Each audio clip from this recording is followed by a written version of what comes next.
বুয়েট কি শুধু অটোরিকশা বানায়? না, দেশ থেকে বিদেশ, নদীর তলদেশ থেকে আকাশ ছোঁয়া উচ্চতার টাওয়ার, সবখানে আছে বুয়েটের তুখোর মেধাবীদের অবদান।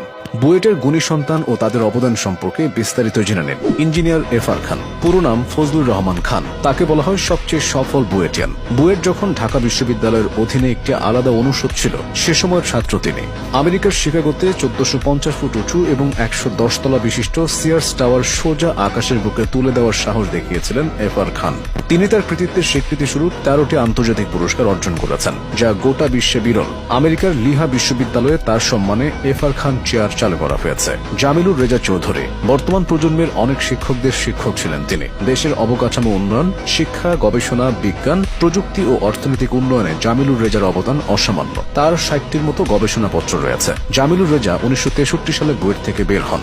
একই বছর তিনি বুয়েটের শিক্ষকতা শুরু করেন। এরপর দেশ বিদেশের বিভিন্ন গুরুত্বপূর্ণ পদে দায়িত্ব পালন করেছেন। জামিলুর রেজা চৌধুরী ছিলেন পদ্মা সেতুর বিশেষজ্ঞ প্যানেলের প্রধান। শুধু পদ্মা সেতু নয়, স্বাধীনতার পর এদেশে যত বড় বড় ভৌত অবকাঠামো তৈরি হয়েছে, তার প্রায় প্রতিটির সঙ্গে তিনি কোনো না কোনোভাবে যুক্ত ছিলেন। দেশের প্রথম লবণ পরিশোধন